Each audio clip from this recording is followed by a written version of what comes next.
Next this morning, case 18-485, McDonough versus Smith. Mr. KATYAL. Thank you, Mr. Chief Justice, and may it please the Court. McDonough's Section 1983 suit claimed that Smith brought and maintained criminal proceedings against him based on fabricated evidence. The closest common law analogy to that claim is malicious prosecution, which also focuses on the wrongful initiation and maintenance of criminal proceedings. Smith has never pointed to a better or any other analogy. And at common law, the statute of limitations for malicious prosecution. Mr. KATYAL, is your claim require the finding of probable cause?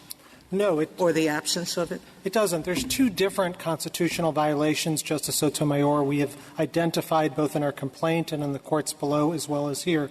The Fourth Amendment, which does have a probable cause element, and the district court at page 56A said McDonough's claim is the absence of probable cause. And so with respect to the Fourth Amendment, with respect to the Fifth Amendment, the elements don't actually talk about don't talk about probable cause. Instead, they talk about, is there a reasonable likelihood that the indictment. Why do you need an acquittal? That at least is the government's position. Yours is not quite that. But why, if we're going to import malicious prosecution, that waits for a favorable termination?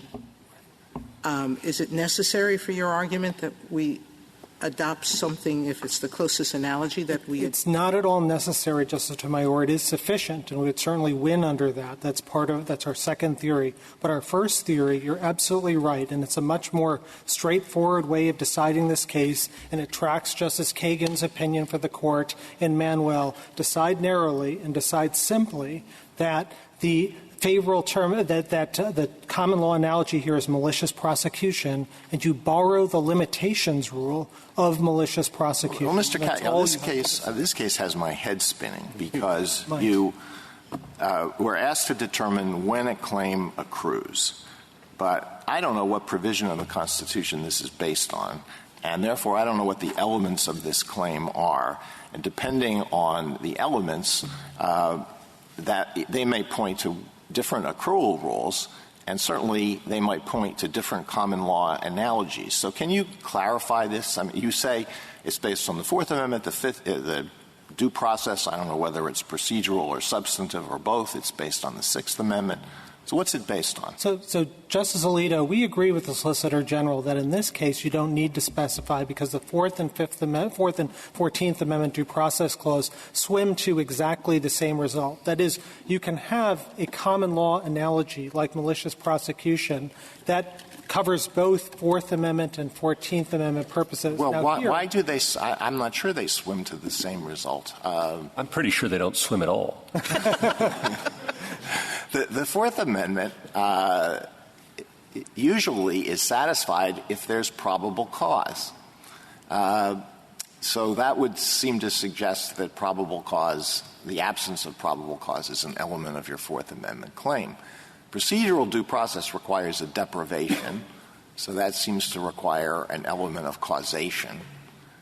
Substantive due process doesn't require any of that. Sixth Amendment, I have no idea how that applies here. So you still can't tell me what it's based on? No, we numbers have, and emanations from Justice all kinds? Alito, we have identified the Fourth and 14th Amendments time and time again. The district court says so. The Second Circuit at pages 2, 3, 4, 6, 7, 8 all talk about the due process challenge we make here. And you're absolutely right. There is a little daylight between probable cause, as Justice Sotomayor was saying, and the reasonable probability that a prosecutor wouldn't have done what he did but for the fabricated evidence. But in a case like this, it doesn't matter. We agree that in some hypothetical case, there might be a difference. It's just not presented here. And that's why they never made these arguments below. They never made them in the brief in opposition. The first time you're hearing about this delineation is in their red brief. We're not talking about hypothetical cases. Is the argument that you're presenting, is it in the end academic because the defendant is the prosecutor and the prosecutor would be immune? Absolutely not. For reasons, again, the Solicitor General said absolute immunity is not before this court and it hasn't been passed on below. But For two reasons, Justice Ginsburg, we think that's wrong. Number one, it's definitely not academic because even at best, absolute immunity would only protect prosecutors. And as the amici briefs before you talk about, fabrication of evidence claims often adhere against police. And the rule you set here is not, and investigators, the rule you set here is not just about prosecutors and when claims against them accrue, but when any law enforcement official does. And then second, if there were a remand, we would obviously win because of the Second Circuit's decision in Zeri, which says that if there's a reasonable probability that a prosecutor, when they fabricate evidence, might introduce that evidence later on, then there is no absolute immunity. And Justice Thomas's opinion in Michaels in 2001 said, quote, that was very likely correct. And it follows from two different opinions of this court. But if I could, it's a similar question to what exactly you're claiming, because you had a malicious prosecution claim in the original complaint, and that was the one that the courts below dismissed on these prosecutorial immunity grounds. So how is this claim different from that claim? And I guess I had thought that one way it would be different was that this claim is just about the use of fabricated evidence. Is that what you're claiming? And if not that, how is it different from the original malicious prosecution claim? It's, as I said at the outset, it's the use and maintenance of the criminal prosecution, and that's exactly what the common law has always said. And there's a bazillion cases on this in our brief and the CAC amicus brief at pages 24 But is that to say that the difference between your two claims was one was about the initiation of proceedings and the other was about the continuation of proceedings? They're different. As our reply brief explains, they're different elements. So, for example, for a pure malicious prosecution claim, you actually have to show malice. And that's one reason why, Justice Ginsburg, absolute immunity might exist for a pure malicious prosecution claim. For a fabrication of evidence claim rooted in either the Fourth or 14th Amendment, malice is not actually an element. Rather, you have to show there was a fabrication of evidence that caused the result, the deprivation of liberty. It's just those two elements. That's cases in many different circuits. And so there is a difference between the two, and it does have bite, particularly when we deal with something like absolute immunity, because absolute immunity, one of the hearts of it, since this Court's decision in 1871, is that this Court won't second-guess the purity of motives of a government official. And obviously, malicious prosecution, qua malicious prosecution, forces a court to do that. So there's a stronger argument. When you allege the fabrication of evidence, you're saying you're not necessarily alleging malice? It's not necessarily an element of the complaint of a fabrication of evidence claim. That's how every lower court, to my knowledge, has interpreted it. There still would be some sort of recklessness or some sort of mens rea, but it wouldn't necessarily be the actual malice that malicious prosecution required. So you think that the reckless presentation of evidence that turns out to be false constitutes the fabrication of evidence? That would support your claim? It certainly could, Your Honor. Of course, that's an element of the offense. That's not what's presented here. You granted certiorari on the very limited question of what is the limitations rule for claims like this. And there are all sorts of policy reasons why we think you should adopt a favorable termination requirement, at least as a limitations rule, because it will avoid collateral proceedings and duplicative proceedings. How do we adopt a favorable termination requirement for purposes of a limitations analysis only? It would seem to me it's either part of the claim or it's not part of the claim. And I would have thought that plaintiffs in your client's position normally would say it's not part of the claim because it's a higher burden. And it's only because of the happenstance here that we want a longer limitations period that we want to tack it in and create this rather bespoke tort that we cannot identify where it swims from or to. Right. And I just wonder whether we're kind of coming at this one backwards. And before deciding how long the limitations period is, we ought maybe to take a case where we decide whether it exists and what its elements are without the complication of addressing the limitations period where litigation interests may be slightly different than they would be in the ordinary case. So, Justice Gorsuch, this Court has said in several times that there is sometimes daylight between the limitations period and when a cause accrues. Think of Justice Scalia's opinion. Pretty unusual, though, right? It is unusual, but Wallace is a very good example of that, particularly footnote 3. And here I think that makes sense. We usually say, though, the limitation period starts to run when all of the elements are present. I mean, everyone learns that in the first year of law school, right? Not where I went to law school. Well, that may be true. That may be true. And I maybe not where I went to law school either, but one should learn that in the first year of law school. Can we agree on that? We do agree that is the standard rule, but for claims like this, actually makes a lot of sense. Think about Wallace, because in Wallace, the court said there is a daylight, and the reason for that is it cited Section 187 of the Wood Treatise, and that very sentence it cited said, yes, there's daylight not just for the false imprisonment claim that was at issue in Wallace, but also for malicious prosecution. It's the same sentence, and it makes particular sense here because the reason for malicious prosecution's favorable termination requirement is not really that it's an element of the offense, but rather that it avoids all of the policy concerns that we talk about in our brief. So if you look at Keaton's treatise, this is cited in our reply brief at page 8, it says the following, quote, "The requirement of termination is probably a matter of ripeness, a belief the malicious prosecution action should not be tried at a time when they try to chill testimony. It is primarily important not as an independent element."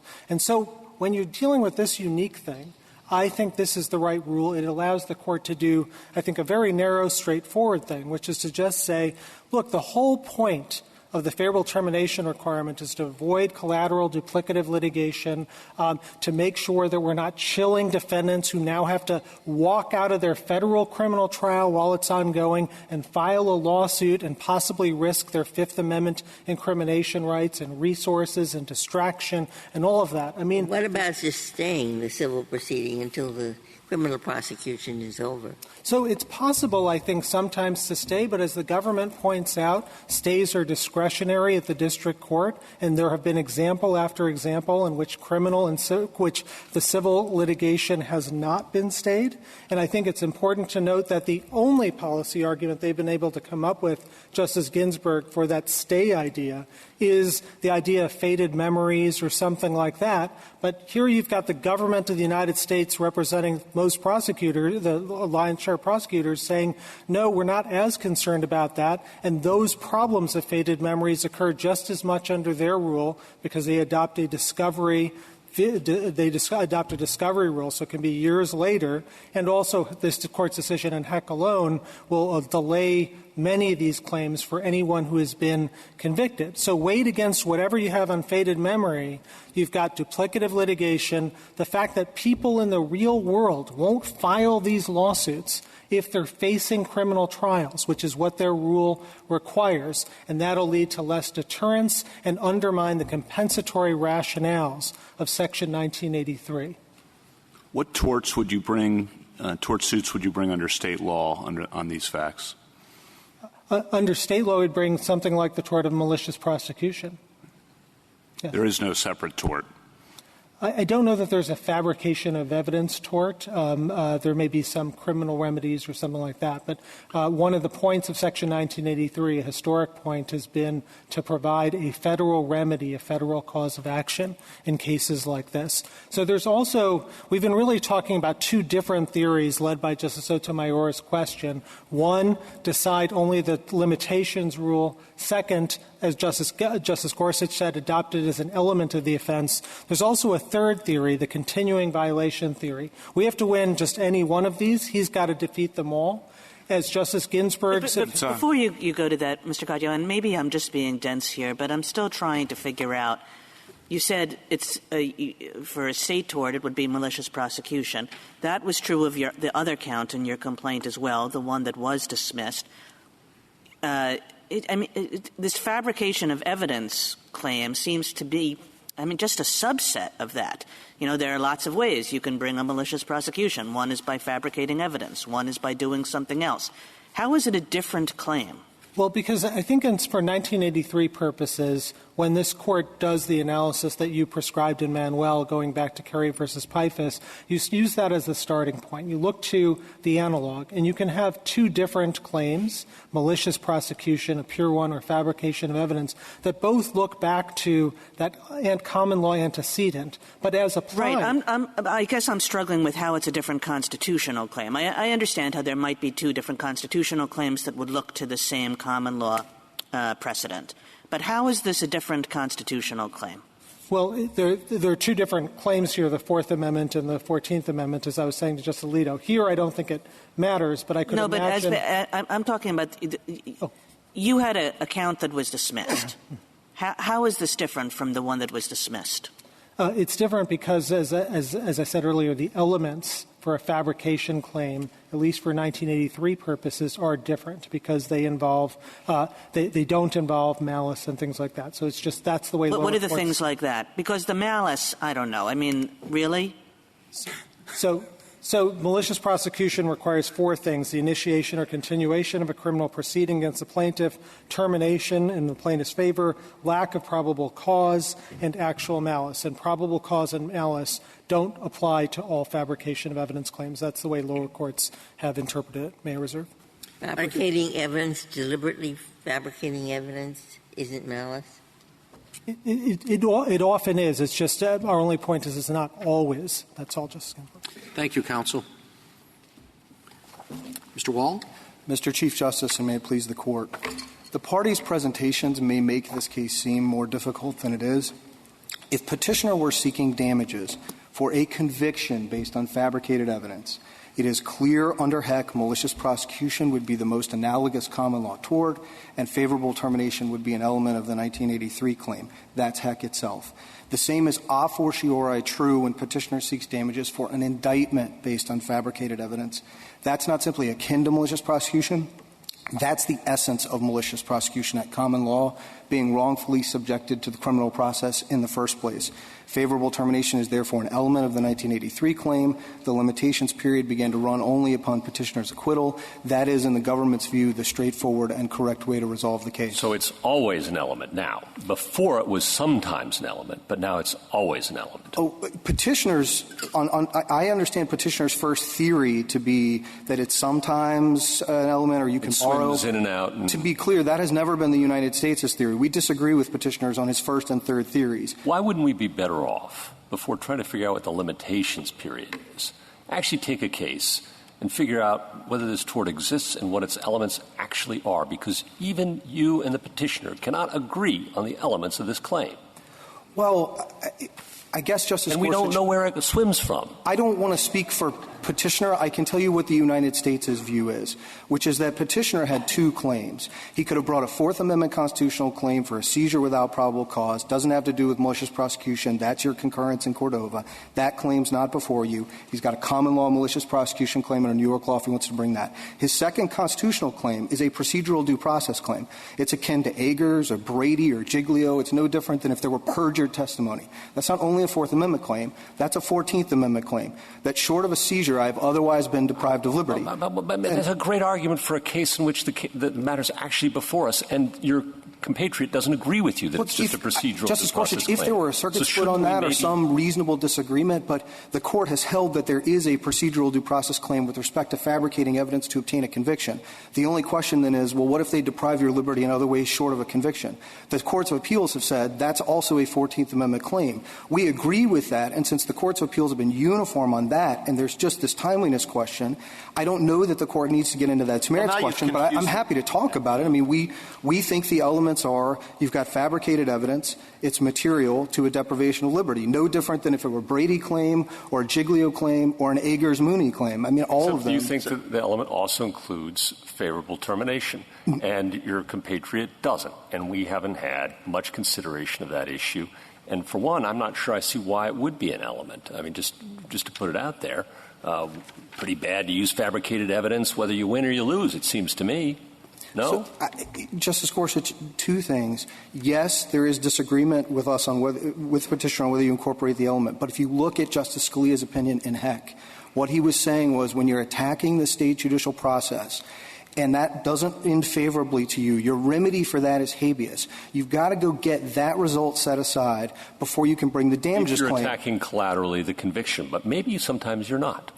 Well, but I think all of the reasons there why you're attacking the state judicial process are why the common law tort, the analogous tort of malicious prosecution, adopted this favorable termination requirement out of respect for the ongoing state criminal proceeding and out of a belief that that was the proper role for habeas, not for damages claims. So I agree with you. Favorable termination is not an element of the constitutional claim. We can prosecute a line attorney who fabricates evidence and puts it in a trial, no matter how the trial ends, but it is an element of the damages claim under 1983. Can I pick up on Justice Kagan's question from earlier? How is a fabricated evidence claim different from a malicious prosecution claim? It would seem every fabricated evidence claim is a malicious prosecution claim, not the reverse. Oh, I think there is overlap in the sense that you'll often have the constitutional claim and you'll have a common law claim, but the elements are different.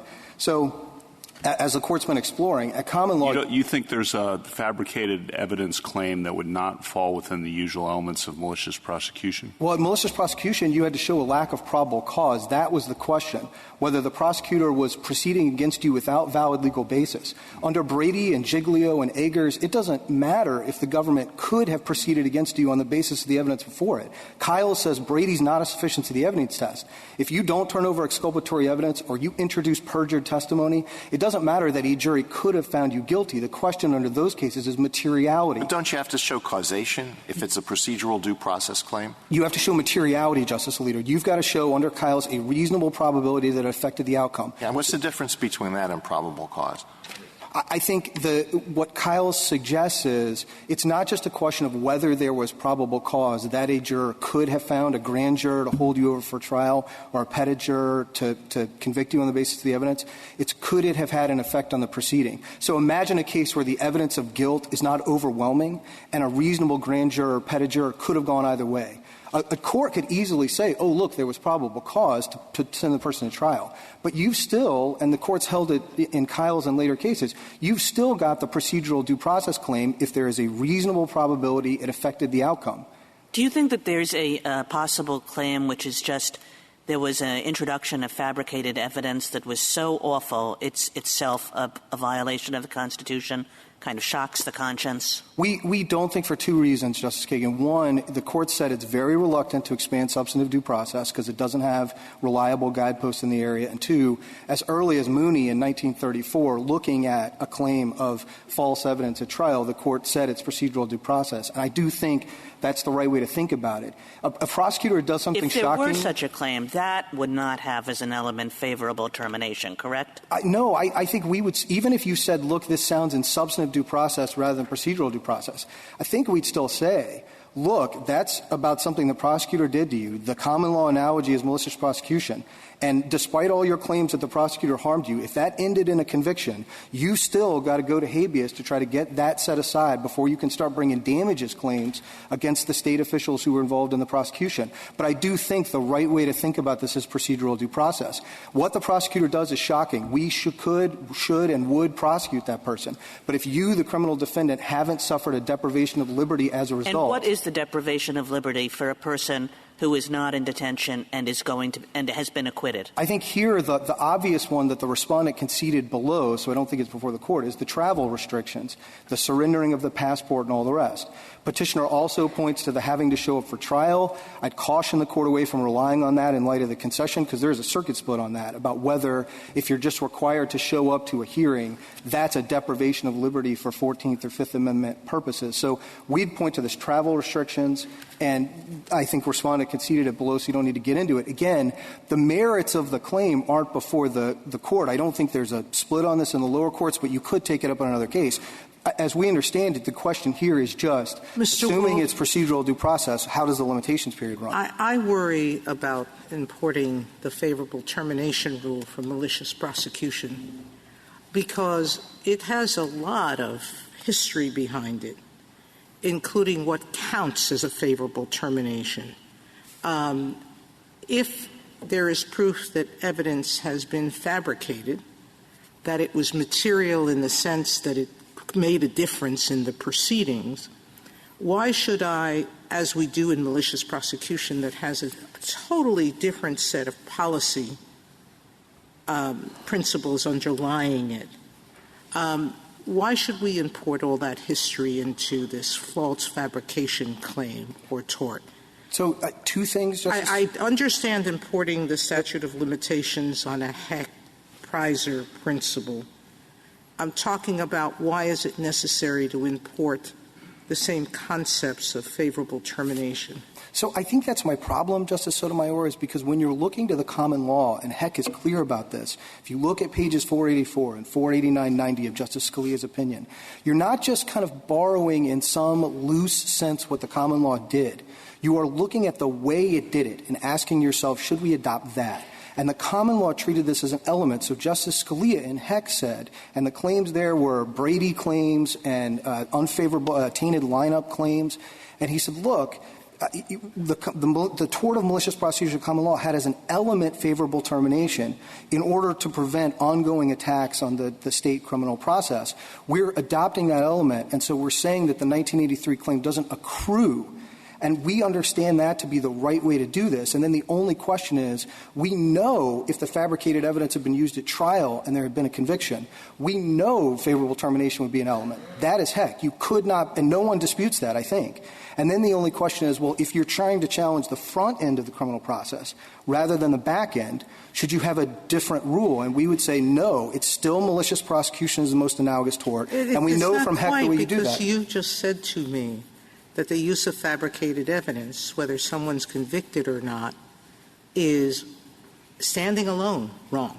Oh, it is wrongful for a prosecutor to do it. You have a constitutional claim, though, only if it results in the deprivation of your liberty, and you have a damages claim only once you can show that the state criminal process that you are attacking has been terminated favorably to you, and that is Heck itself. Why does that matter, is what I'm saying to you. If the ill is keep using this evidence, and for some people using it will result in charges being dismissed before a jury is sworn, but being in the criminal system for a long period of time, why should those people have to show a favorable termination in the same way that malicious prosecution has been defined? Very briefly, Mr. Wall. For all the same reasons they have to show it when they are attacking any other part of the state judicial process, which is to say the policy reasons that Justice Scalia gave in Heck and that we set forward in our brief. Thank you, counsel. Mr. O'Connor.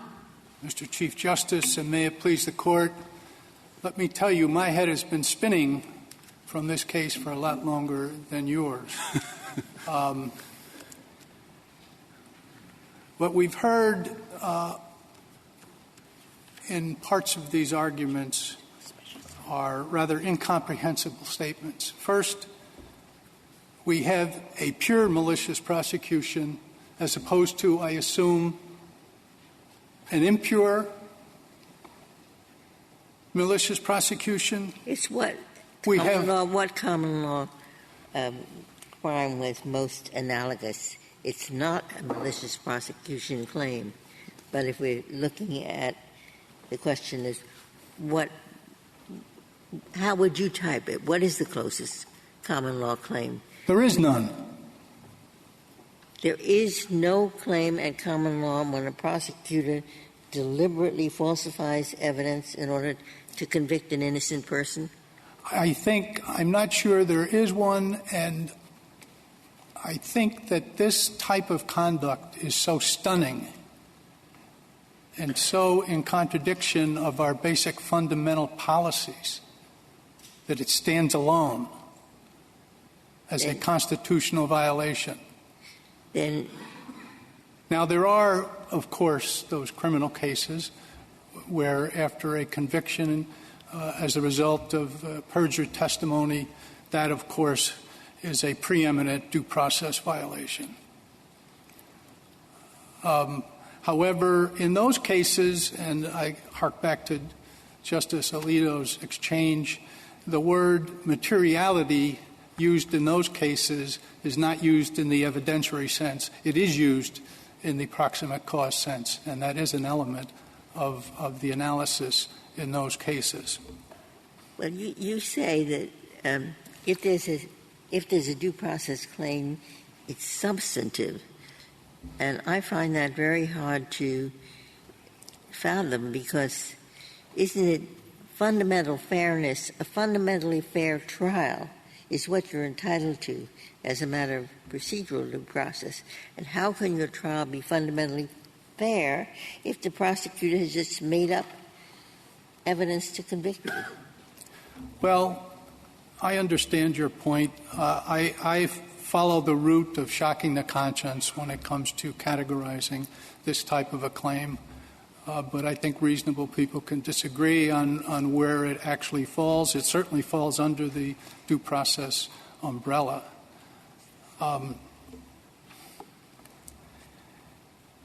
The determination of the Court of Appeals was correct in this case for two reasons. One, the petitioner has failed to state a discrete constitutional claim based upon fabricated evidence. This Court has been clear that where a 1983 claim alleges an absence of probable cause, including where fabricated evidence is used, all of the pretrial deprivations of liberty that go hand in hand with the criminal prosecution are encompassed in the Fourth Amendment. I'm not sure I understand your point. That you, maybe this is repetitious, but you think there is no cause of action in a situation like this? Let's put the prosecutorial immunity to one side if we're dealing with police fabrication. If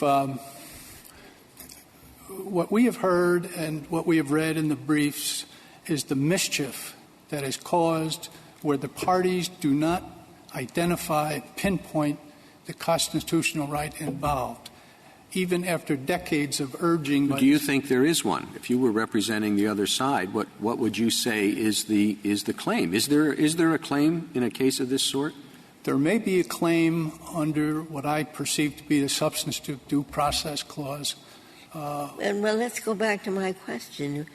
Why is it substantive due process when the plaintiff is saying, I was deprived of the most fundamental procedural right, that is to have a fair trial proceeding?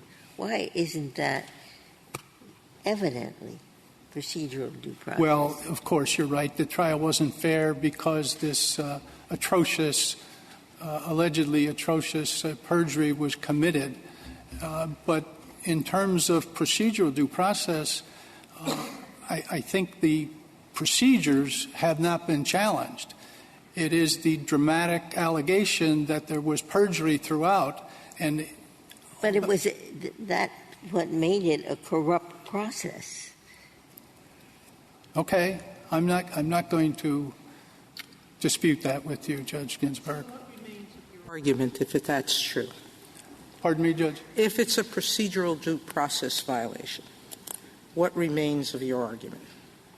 If you accept Justice Ginsburg's view, it still falls under the 14th Amendment, exclusive of any claims or injuries or deprivations that fall within the Fourth Amendment. all right, so we're there. So how does that affect or not affect the statute of limitations? So it's a procedural due process violation if it's being used throughout the trial, this fabricated evidence.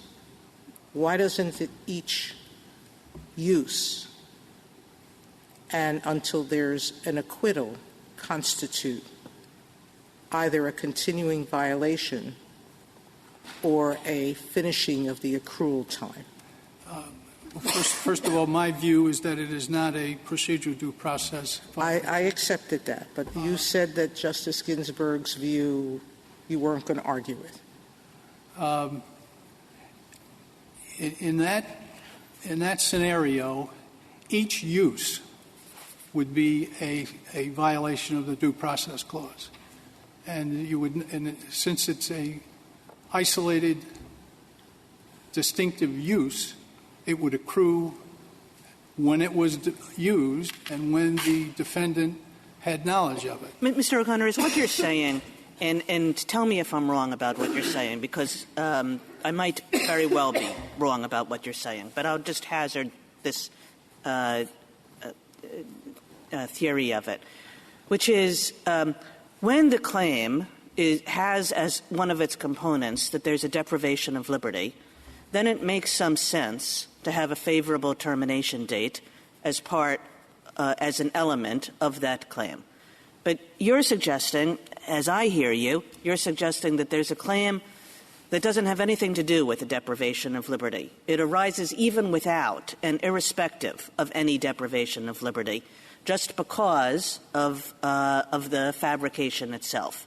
And if you had such a claim, that wouldn't really suggest that a favorable termination date is part of the claim because it has nothing to do with the claim. That's the claim is only about the use. It has nothing to do with the deprivation of liberty. Is that what you're saying? That's correct. That claim is indifferent to either probable cause or any termination. So, but the problem is that the petitioner says it's not making that claim. It's hard to say what claim the petitioner is making. It started out with two claims, a malicious prosecution claim and a fabrication of evidence claim. The malicious prosecution claim was dismissed. The Second Circuit affirmed the dismissal, and that dismissal remains unchallenged. So the plaintiff comes along with its with the claim that it labels fabrication of evidence, but it describes its nature both in its main brief in the Court of Appeals and in its reply. Go back to our original colloquy. It's not whether this is a malicious prosecution claim. This is a fabrication of evidence in order to convict. What is the closest analogy at common law? And you said there is none in answer to my prior question. If malicious prosecution isn't the closest analogy, what is? I'm not sure there is a closest analogy, but what I was... Does that mean there is no such claim? Pardon me, Judge? Then there's no claim. There doesn't have to be a common law analog for there to be a constitutional claim, particularly in this instance where the claim is committing perjury either during the grand jury presentation or during trial. But don't we have to analogize it to something in order to determine what limitation period will apply? I don't think that's necessary, no. Because if it is a self-standing claim that is indifferent to probable cause or favorable termination or any termination, then the presumption is that the standard accrual rule would apply. But as it's a presumption. But in this case, if you let people to bring lawsuits while the criminal trial is going on at the same time, they're bringing a civil lawsuit against some of the people who are heavily involved in the case, and you're going to mix up many cases. And people will watch what they say or who knows. But there's a pure policy reason for saying, however you characterize this suit, wait till the case is over until you bring it. And therefore, the statute of you can't bring it while the case is still going on. I mean, that's basically the argument I got out of these briefs, if I'm right. Okay, what's the answer to that? The Second Circuit acknowledges this type of a claim in limited circumstances. For example, where although there is sufficient evidence to satisfy probable cause, the 1983 plaintiff alleges that there is unrelated independent evidence that is fabricated. I'm not asking something complicated. I'm just saying whatever you call it, whatever evidence, I don't care. I'm interested in the policy argument that you shouldn't allow a person to bring this claim until the criminal trial is over. And the reason is a contrary rule risks getting everything mixed up in the criminal trial. I take it, that seems to be an important argument against what the Second Circuit did. I'm just repeating myself, but I just would like you to deal directly with that kind of question. In both Heck. Whatever you want to call it in terms of characterizing the action, I'm not interested in that for the moment. I'm interested in the words that I used mixed up. In Heck and Wallace, this Court envisioned the criminal case and the civil case being pursued at the same time. And in Wallace, the Court stated that under these circumstances, the district court is in the best position to sift through things and see whether a prudential stay is appropriate.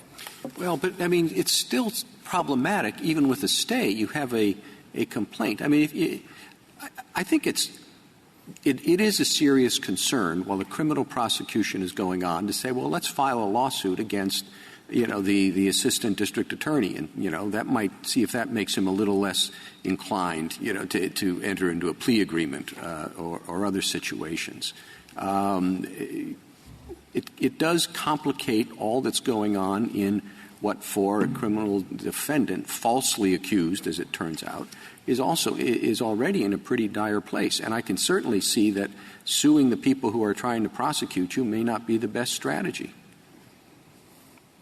Well, in the Second Circuit, the prudential stay has been in use for decades with no untoward results.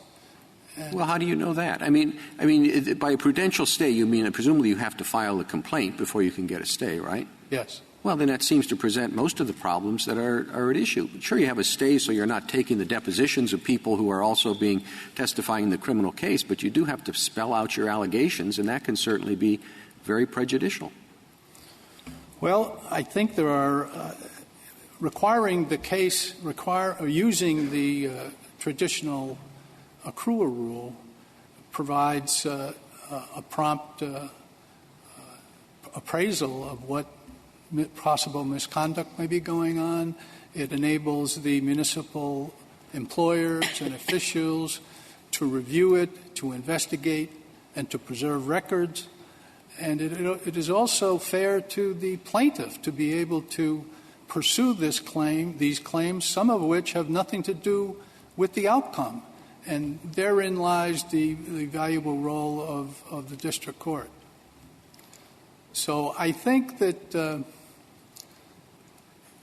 I'd be disappointed if the court sacrificed the correct to the convenient. And there's something to be said for maintaining, particularly in this area where there's a lot of confusion, maintaining an orderly approach to accrual. I'm sorry. If this behavior, if it's true, I'm not assuming anything. If a prosecutor fabricates evidence, and you said it's stunning and shocks the conscience, that's how you described it. Yes. Why would we care about how long it would take to seek redress from that prosecutor? Something that shocks the conscience appears to me to be so egregious that we should ensure, even with delayed time,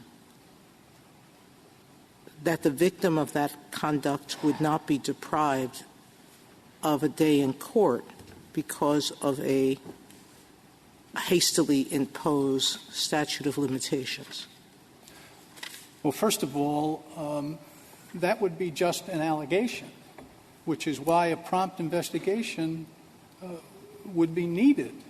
And it would be only fair to apprise the particular defendants what the nature of that was. It seems to me that most prosecutors in a contested trial know that the defendant is still claiming his or her innocence, and by implication is still claiming that the evidence at the trial, that there's something wrong with it.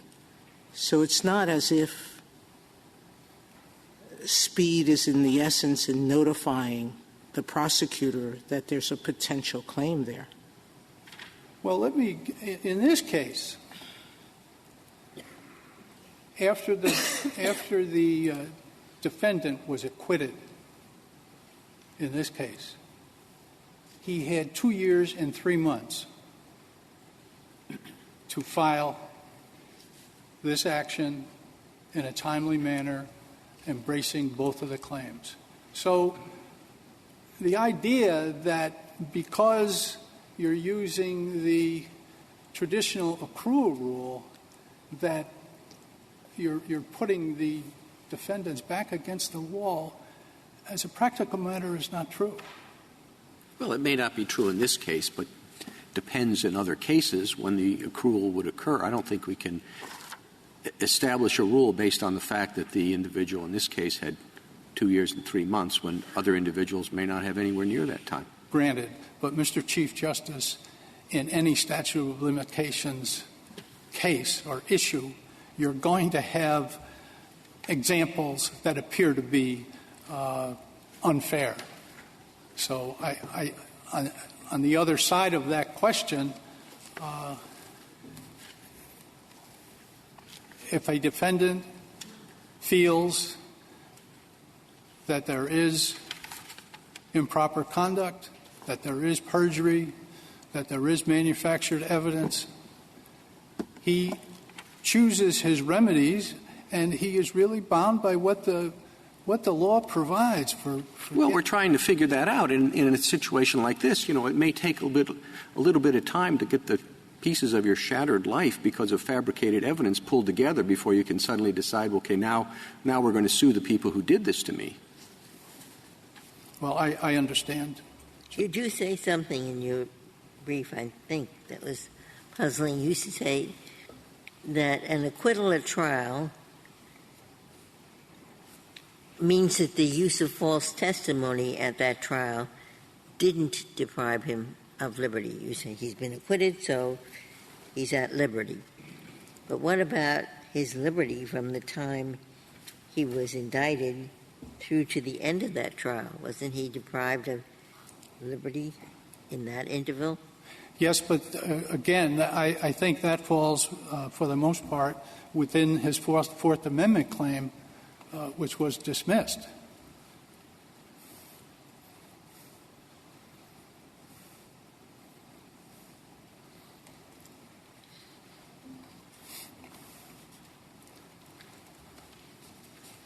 So, to continue with my argument. But now you're saying he was deprived of liberty, but not for due process purposes, only for Fourth Amendment purposes? I'm sorry, Judge, I couldn't understand. You said he was deprived of liberty by having to undergo a trial. He was deprived of liberty. But you say... I'm not sure that just being compelled to undergo a trial constitutes a deprivation of liberty. What about all the time that he lost? Let's say he's a contractor and he can't take a long-term contract because he might be in prison while the contract would still be running its course? Sure. These complaints fall under the rubric of custody. Custody is a Fourth Amendment concept. And that type of a claim, that type of damage would come under the Fourth Amendment umbrella, under the constitutional division of labor that this Court set forth in footnote 8 of Manuel. I thought that division of labor was about things that happened prior to judicial process starting and things that happened afterward. No, that in fact involved all pretrial deprivations of right up to the time of trial. And when you read Albright and you read Manuel, I mean, the Court is basically saying to the due process people, stay the heck out of this area. This is occupied by the Fourth Amendment. So the problem that the petitioner has is most, if not all, of his claim has been dismissed. Look at how he has described the nature of his fabrication of evidence claim in his brief before the Court of Appeals.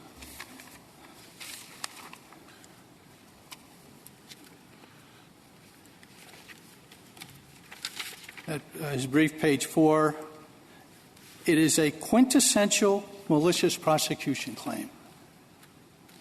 And he says the same thing in his reply, page 2.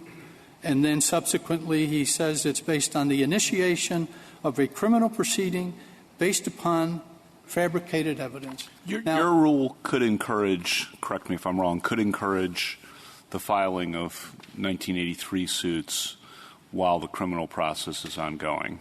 I didn't hear the beginning of your question, Judge. I'm sorry. Your proposed rule for this case could encourage the filing, the routine filing even, of 1983 suits during the midst of the criminal proceedings. Isn't that correct?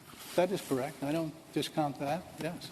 And that's not a problem, you don't think, in the orderly division of how this should proceed, to have the criminal process come to a conclusion, and then if there's going to be a tort suit, to have that follow on? Why isn't that not a more orderly? It may be more orderly, but it's incorrect. If there's not a legal reason to do it, I would discourage the Court from doing it. If the claim has accrued, if all of its elements are... Well, just if the law is murky and we can choose one path or another reasonably as a matter of law, wouldn't we choose the more orderly, practical approach, which would suggest, I think, let's not encourage the filing routinely of 1983 suits in the midst of the criminal process? It's kind of a loaded question, Judge. Perhaps. I'll grant you that. But I just don't think it's the right way to go. This is an area that could use some rigor. It's kind of a thick, and I think. But on the rigor, you say that a stay is routinely granted in the Second Circuit, I believe you said. It is used in the appropriate cases. And doesn't the stay reflect the concept or the idea that it would not be orderly to have these two things going on simultaneously? I think it's more based upon a review of the claims in the specific case. And if the judge feels that, we better hold things up here because there is a direct conflict and one party may be prejudiced if they continue at the same time, I think that's really where the analysis is. So basically, the petitioner is asking the court, I know my malicious prosecution case has been dismissed, but I want you to review this claim as though it was a malicious prosecution claim. And in doing so, he is importing elements from a malicious prosecution claim into the analysis of the fabricated evidence claim. Now, 2 years ago, this court in County of Los Angeles versus Mendez warned that you shouldn't do this. You shouldn't use elements from a discrete 1983 case to assess the validity of an independent and discrete 1983 case. So I think that because of this tortured argument, importing unrelated elements merely to salvage a time-barred case, it defaces the petitioner's claim, transforming it into something else. And that's why I conclude that the petitioner hasn't really set forth a discrete constitutional claim. Thank you. 4 minutes, Mr. KATYAL. Thank you, Mr. Chief Justice. I just have one point. Justice Gorsuch, you asked Mr. Wall, why decide this case when there's daylight between the government and the petitioner about whether the termination requirement is a necessary element? And we think this Court should resolve this because of the massive circuit split that's outlined in the petition and leave open the question of whether it's a mandatory element. And we think so for two reasons.